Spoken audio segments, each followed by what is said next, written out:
We are in the Christian household of the world's religion, so we'll hear us use a lot of Christian language, God, Holy Spirit, and Jesus. But I want you to know that if those words trigger you in any way, we're probably meaning them different than the way you grew up with. All faiths are welcome here at Unity. We honor all faiths and we draw from all faiths. But truly, our individual connection to Spirit, to the universe, is the way that we enter into our spirituality. So I don't know why that's not the sermon today. I don't know why I just felt like I didn't do that. I guess because we had a lot of first-time visitors. I just want to let you know that. Okay, good night. Thank you. What I've noticed is that parenting is really tough. There's a lot of pressures on parents today. And so one particular mom, she was really struggling with the balance of it all, work, life, home, getting the kids where they needed to be, and she was really feeling kind of frazzled, and she was needing some reassurance, and she saw her son in the living room, and she comes up to him and she says, "Ethan, honey, do you think I'm a bad mom?" And he looks up at her with wide eyes, and he smiles and says, "My name is Jonathan."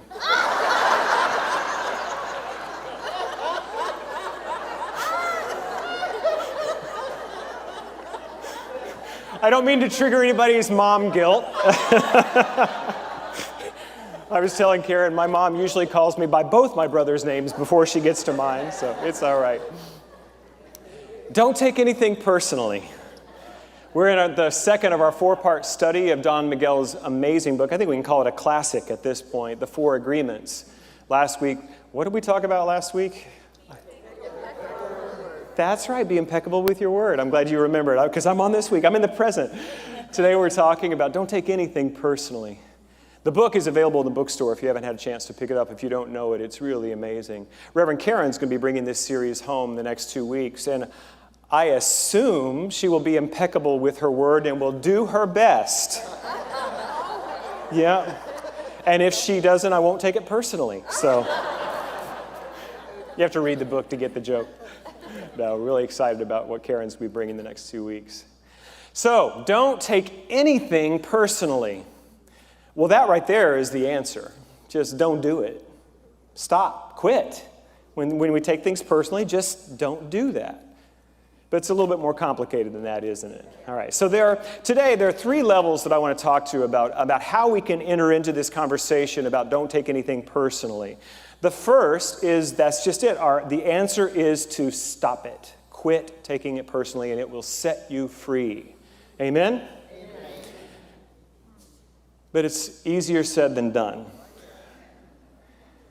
So when we do, I'm just going to go ahead and be bold. When you do take it personally, and you will, what do you do then? Well, the practice we take up then is to take responsibility for it. Own our stuff.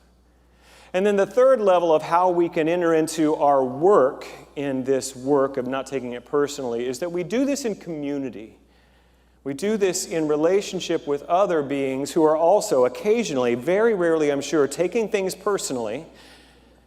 And the work that we bring to that is compassion. So today I want to start with the first one. So, I'm going to give you some good news. It's not about you. When they're doing what they're doing that you've been wanted to take personally, it's not about you. They're not doing it to you, they're just doing it. And if you can plug into that reality, it sets you free. Miguel Ruiz, in his amazing book, he says it this way: nothing other people do is because of you, it is because of themselves. All people live their own dream in their own mind. They are in a completely different world from the one we live in. I know some people that are definitely in a different world than the one we live in. When we take something personally, we make the assumption that they know what is in our world, and we try to impose our world on their world. We are not in agreement about the nature of reality. I remember when I was first taught this, it was actually in the 12-step rooms, and somebody said, "They're not doing it to you, Michael, they're just doing it." I didn't even know what language they were speaking. Because have you ever had the experience of someone using your name and pointing at you and telling you that it's about you? What do you mean it's not about me? It's not about you. So if we can get into an understanding of this, that other people are coming from their own perspective, their own way of seeing things, and their own childhood wounds. Everything is being filtered through their own false beliefs. So whatever they're doing, it's more about them than it is about you. Miguel Ruiz also says that when we do take it personally, we're drinking somebody else's poison. We're placing ourselves in hell. And if you're new to Unity, we don't teach heaven and hell as being geographical places that you go, depending on whether you were good or bad at the end of your life here on earth. We teach that heaven and hell are states of consciousness, and we can move there anytime we want. If we align with our truth of our being and we live from the love that we are in heaven, even in our bodies, right here on earth, no matter what they do. But when we take things personally and we get pulled out of that feeling of oneness and connection, we move ourselves into an experience of hell. And it is voluntary. This practice is so powerful. To not take things personally is the keys to the kingdom, to freedom and peace in your life. So, don't do it. Don't do it. Stop it. Quit it. Just no more. And then you're done, right? Well, there are two ways that ministers teach. One is from their expertise, their excellence, and their mastery. And the other is from the thing they're still learning. I'm the middle of three boys, and even though we grew up in the same tiny little house and had the same parents, we evidently had different worlds we grew up in. I was the sensitive kid. I was the one who took things personally. This has been a lifelong journey for me of healing my need to please. Anybody of the other recovering people pleasers out there? Okay, yeah, so you know what I'm talking about. That if someone doesn't like something and they say I didn't do it right, my job is to fix it for them. That was my job in my family of origin, was to be the golden boy, was the one to make everybody happy and make everything right. Nobody told me that was my job, and I don't remember having interviews for it. But somehow I knew that was mine to do, and I did it. But luckily, happily, gratefully, I have been on a path of healing and recovery for many, many years. And sometimes I even now know when I'm doing it. Isn't that good? It's getting a lot better. But the second level of our work is when we do take things personally, what do we do? Well, the first thing I want to be aware of is that there are I'm not a therapist, and I don't play one on TV. I won't pretend to have the right language, but I use the words trigger and hook. Like last week, I talked about when my dad yelled at me at 40 and I became 4 years old immediately. That was a trigger. It just bypassed my reasoning and my ability to respond in a healthy spiritual way, and I became 4 years old immediately. Those triggers are really important to be aware of, and we all have them. That something will happen, and then suddenly we have shifted, regressed into an earlier way of being emotionally. Our work is to take that responsibility, that we did that. Even though, and so the other thing too, somebody told me at a 12-step meeting that the reason your mother pushes your buttons is because she installed them.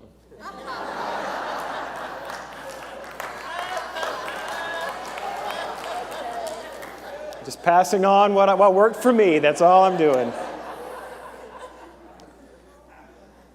And it may take you a few moments after you've been triggered before you can come back to center and really own what you've done. And it may take weeks. But the work is to come back to the truth and own it. Have you ever been in a relationship with someone who is always right? Yes. If you haven't, then you're that person, just so you know.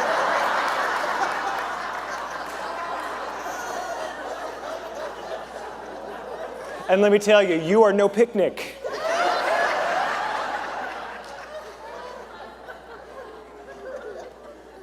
Yeah, I'm a Taurus, and I always, I kind of was skeptical of astrology and stuff, and in my 20s, I would tell people, I am nothing like a Taurus. I'm not opinionated, I'm not strong-headed. And I was about 28 years old when I realized the reason I didn't think I was opinionated was because I took my opinion as fact.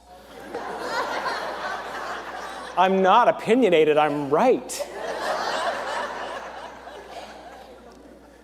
So, if you have the pleasure of being in a relationship with someone who's right all the time, you know how hard that is. There's no ability to heal and grow if both parties aren't willing to look at their own stuff and take responsibility. Now, sometimes, and if you get in a healthy, growing, spiritually aware relationship, we have arguments about whose stuff this is. Is this your stuff? I thought this was my stuff. No, I think this is your mom's stuff. No, I don't. I think it's your brother's stuff is what's up. It's your jealousy stuff. No, this is my stuff. And it gets a little confusing sometimes, and that's okay. But the important thing, the second level of working with this idea of don't take things personally, is to be responsible for your response. The trigger, it happens, you have no thought, you're there. The hook is a little different for me. The hook is like, I can feel it, but I still have a choice here. Like somebody has said something or done something, and I feel some emotional pull to react in a certain way, but I have enough presence of mind that I can choose my words for a moment or two. But it's good to be aware. And I believe that by practicing healthy living and conversations and taking responsibility and learning to live in this way, and also spiritual practice is key. Spending time in the silence, spending time with good spiritual teaching, you will find that your ability to respond, you'll get a half a second more after about 35 years of doing this work. And that is like winning the lottery. If you can just have a little bit of space before you jump in, taking things personally, to take a breath. I think this is my stuff that got triggered. I'm not going to say that. I'm not going to send that email right now. I'm not going to say those words. Sometimes the best way to bring healing to the situation is to turn around and walk out of the room. So, this is our work, is to be responsible when we take things personally. Because here's the deal. In the first one, I said it's not about you. In this one, it actually is all about you. Because the agreement that you make with your own inadequacy is what drives the trigger and the let's say the word I'll use, hook. That's it. Because if someone says you're stupid, if you don't believe yourself to be stupid, you'll be like, what? But if you have some old belief and some old shame around something, that's where the hook and the trigger get you. So Miguel Ruiz says it is actually our agreement with the thing that happened that we took personally, that's how we get hooked. That we're agreeing with our own lack and limitation. So our healing is to release those false beliefs, to stop agreeing with the inadequacy, to let it go. And that brings us to my third thing I want to talk about today is, the world we live in. I have seen a lot of people taking a lot of stuff personally lately. Have you? Yes. Maybe I've dabbled in that a little bit myself, but it's mostly other people. But I'm just saying that we have taking a lot of things personally. Last week we had a wonderful workshop. My partner John presented to us on the Course in Miracles, and he created an exercise just for us last week. It was amazing. There's a concept in the Course in Miracles that talks about the circle of atonement. And you may have heard that atonement doesn't mean paying for sins. It's at-one-ment. It's coming back into recognition of oneness and wholeness. And so we were standing in circles of 6 or 8 people, and one by one we were to choose someone that takes us out of our peace. And then we were to ask someone else in the circle to represent that person. And we didn't tell them who it was or what the thing was. We just said, will you be that? And the moment we chose the person, what they were supposed to do for us is to grab our hand and take us out of the circle. So I did this. I was taken out of the circle, and I realized I knew that already. I had an awareness of it, but now to have this physical experience of when I judge somebody, I am the one who gets taken out of my oneness, my wholeness, my connection with God. Jesus said, "Judge not, lest you be judged. The same measure you judge will be judged unto you. Why do you say to your brother, 'Let me take the speck out of your own eye,' when you have a log in yours? First, remove the timber from your own eye, and then you can see clearly to help your brother." See, Jesus understood this idea of oneness and the circle of atonement. That when I am in judgment, when I judge anyone else to be less than a child of God, expressing the life of God, I have taken myself out of the circle. So what do we do? So the answer here is clearly to come back to the mystical knowing of all life is one, and I simply just feel that all is right with the world, and that's perfect, right? Who can get there on a regular basis? If you should be up here, if you can just move into that space like that. I've had it. I've had moments where I can see something happening in the world, and I have this feeling more in a heart more than words, but I see that every person is playing their part in the song of the universe. I get it. I feel it. But most of the time, I know it here, but I don't have that embodied feeling of it. So what do we do instead? I believe the practice that we are looking for is compassion. His Holiness the Dalai Lama defines compassion as where love meets pain.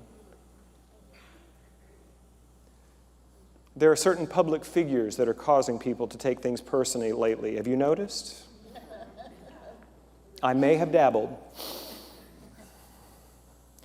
But what I'm aware of today is this practice of compassion. I will see that beneath the ego and whatever it is I'm judging in this person or these people, beneath that is pain. Beneath the ego's bluster and need for power is a feeling, a fear of insecurity, a fear of powerlessness, a sense of shame. And I know that. I know what it's like to feel pain and shame. So my love can meet the pain. And then I can move into a place of remembering who I am. I come back into the circle, even including those who I would judge, include them in the circle of God's good. I don't know why this is the way life on earth is set up. Some people say it's soul agreements, but I do know it's this, that we have come here to remember who we are and to reveal the truth of who we are to each other, and that somehow is the miraculous evolution of spiritual life. Rumi said, "It's like we've been sent here from a far-off kingdom with but one task. If we accomplish this task, all else that we do or do not do will not matter. And if we do not accomplish this one task, nothing else we do or do not do will matter. This task is the discovery and the delivery of the authentic self." I don't know what your childhood wounds are. I don't know what your triggers are. I don't know the things that you're struggling with your judgment and you're taking things personally. But I will tell you this, your particular stuff is perfect. And it is the way that God is seeking to be made real through you. The Apostle Paul, in the second letter to the Corinthians, he talked about his thorn in the flesh. My Bible people will remember that passage. This was a man who had a tremendous experience with the risen Christ, and he changed completely from a persecutor of the new Christians to their leader and the builder of the Christian faith. And he was deeply committed to God, and yet he struggled. And in the 12th chapter of 2 Corinthians, he talks about it. And he said, 3 times I prayed to have this removed from me. And in 2 Corinthians 12:9, Spirit spoke to him and said, "My grace is sufficient for you. My strength is made perfect in your weakness." wherever your struggle is, wherever the place of pain for you today is, if you're willing to be open, to acknowledge it, and to invite God into the situation, this is your healing, and your great wound becomes your great gift to the world. But this is not always neat work. It's a mess sometimes being a spiritual person. Somebody who's really committed to doing the deep work and really putting it out there and examining it, it is not always easy. I was told that spiritual community is where we come to grow up all over each other.